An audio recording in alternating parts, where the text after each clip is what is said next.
Hello everyone. तो आज मैं बताऊंगी तुलसी माता की जो मंजरी होती है उसके बारे में। क्योंकि कहते हैं ऐसा कि तुलसी माता के ऊपर जो मंजरी आ जाती है तुलसी प्लांट के ऊपर, तुलसी माता के ऊपर भार रहता है। ऐसा बोला जाता है कि वो जो मंजरी आती है उसको हम लोग मोजर भी कहते हैं। तुलसी माता के ऊपर भार रहता है तो उसको मतलब मंजरी जो आने के बाद उसको हटा देना चाहिए, मतलब तोड़कर हटा देना चाहिए। लेकिन उसको तोड़ने के तरीके, अगर तुरंत हरी भरी अगर मंजरी है, जैसे ये दिख रही है रेड कलर की, इस टाइप की अगर मंजरी है तो बिल्कुल ना तोड़ें। जब तक वो ब्राउन हो जाती है, पक जाती है, पूरी तरह से ब्राउन हो जाती है, उसके बाद ही उसको तोड़ कर हटाएं। और कैंची से ना काटें, हाथ से तोड़ कर हटाएं। जैसे इस टाइप की मंजरी है ना, तो इस टाइप की मंजरी को नहीं तोड़ना चाहिए।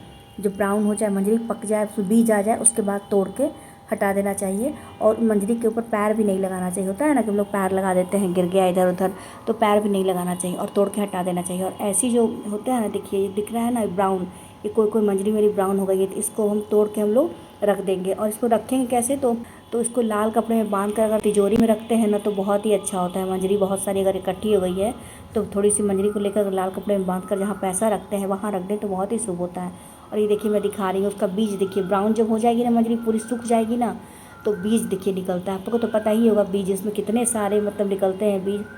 मैं तो, मेरे पास तो बहुत सारे हो गए हैं। मैं एक प्लांट सिर्फ लगाई थी लाकर, दूसरे जब यहाँ शिफ्ट हुई थी दूसरे जगह से, तो और मेरे इतने सारे हो गए हैं भगवान राधे कृष्ण की कृपा से, भगवान विष्णु की कृपा से ना, कि मैं बता नहीं सकती हूँ, इतने सारे हो गए हैं मेरे।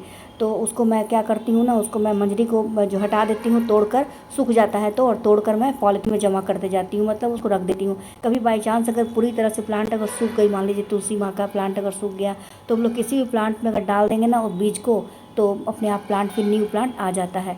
तो ऐसे तुलसी पत्ता सूखना और तुलसी का प्लांट सूखना बहुत ही ख़राब होता है, अच्छा नहीं होता है तुलसी प्लांट का सूखना। और ये भी कहा जाता है कि अगर तुलसी प्लांट अगर सूख गया है ना, अपने आप तुलसी माँ अगर सूख गई हैं, तो घर की कोई निगेटिव एनर्जी थी या कोई बुरी चीज़ थी उसको अपने ऊपर लेके, मतलब ले ले लिया है प्लांट। ऐसा कहते हैं कि तुलसी माँ का प्लांट है तो सूखना नहीं चाहिए। और ये जो दिख रहा है ना पर्पल कलर का, ये प्लांट को, मतलब ये जो मंजरी होती है, ऐसी मंजरी को तोड़कर हम लोग हनुमान जी को चढ़ा सकते हैं, भगवान कृष्ण को सर चढ़ा सकते हैं। और दोनों को, मतलब भगवान कृष्ण को और हनुमान जी को ज़रूर चढ़ाना चाहिए। कि मंजरी जो होती है तुलसी माँ की, लेकिन सूखी हुई नहीं होनी चाहिए, ऐसी मंजरी होनी चाहिए। और मंजरी में साथ में पत्ते भी लगे होने चाहिए। ऐसा नहीं कि सिर्फ मंजरी को तोड़ के चढ़ा दिया, उसमें पत्ते एक भी नहीं है, तो 2-4 पत्ते भी उसमें होने चाहिए मंजरी में। उसके बाद माँ तुलसी का जो पत्ता होता है वैसे तोड़ लें और भगवान हनुमान जी को चढ़ा दें और भगवान कृष्ण को चढ़ा दें।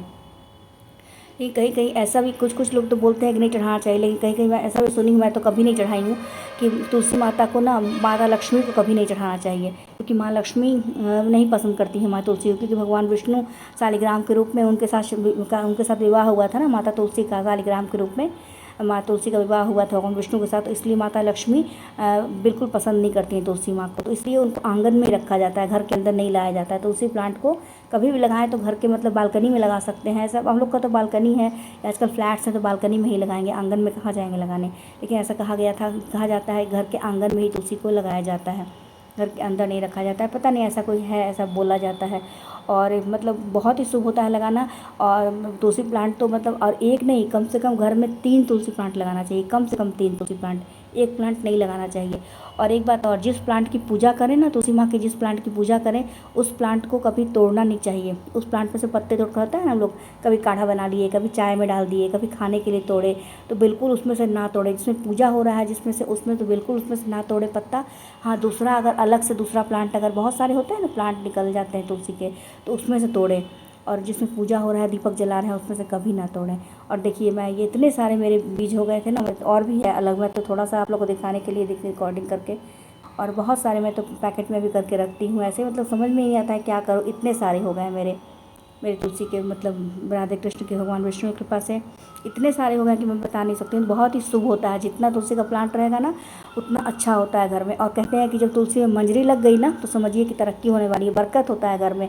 जिस दिन तुलसी में मंजरी लग जाती है बहुत ही शुभ माना गया है। तो अभी तो मतलब अभी तो बरसात आएगा, तो बरसात में भी अगर लगा देंगे, बीज डाल देंगे तो अपने आप हो जाती है। तो मतलब अभी तो भगवान की कृपा से बहुत सारे, मतलब मेरे यहाँ प्लांट अपने आप उग गए हैं। मतलब एक प्लांट में कम से कम 100-200 छोटे छोटे छोटे छोटे, लेकिन पूरे होते नहीं हैं, वो तो मर जाते हैं।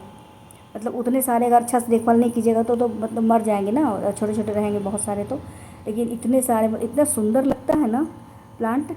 और एक बात है, मैं इतना, हमारे यहाँ क्या हुआ था कि मतलब मेलबग जो कीड़े आते हैं ना, वो मैं नीलकंठ का प्लांट में लगाई थी, तो उसमें लग गए थे, लेकिन तुलसी प्लांट में एक में भी नहीं लगे थे वो मिलबग कीड़े।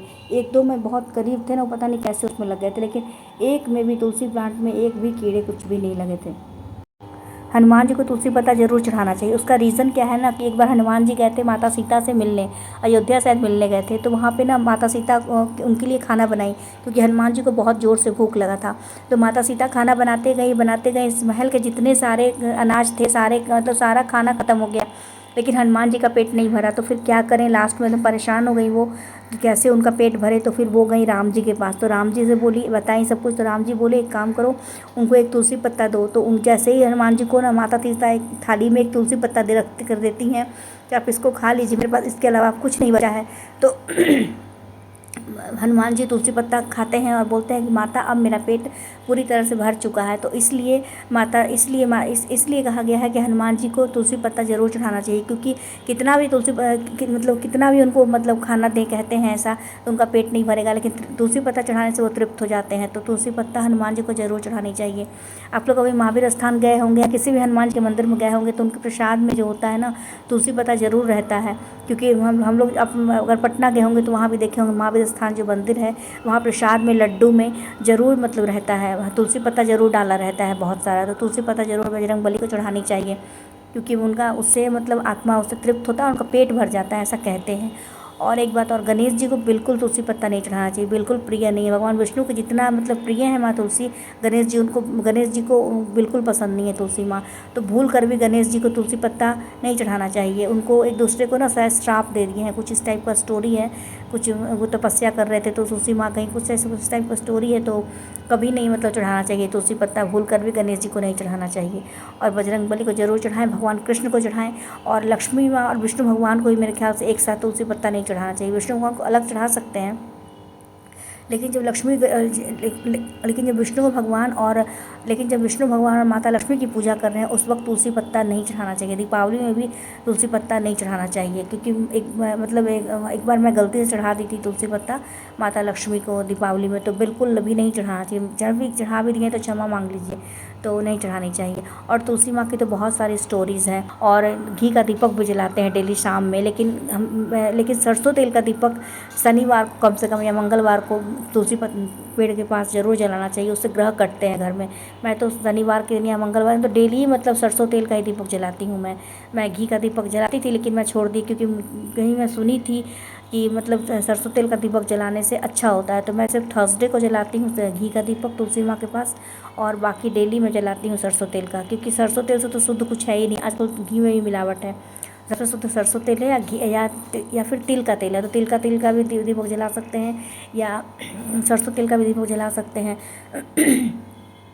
तिल कैसे निकला है काला तिल जो आया है, तिल भगवान विष्णु के शरीर से शायद निकला है, तो भगवान विष्णु का ही अंश हुआ, तो तिल का तेल भी जला सकते हैं। और मेरा गला बैठ चुका है, ठंडा पानी में पी ली थी, जिस वजह से मैं रिकॉर्डिंग भी नहीं कर पा रही थी। और वीडियो अच्छी लगे तो लाइक करें और मेरे चैनल को सब्सक्राइब करें ऐसी वीडियोज़ के लिए। मिलते हैं नेक्स्ट वीडियो में। Thanks for watching.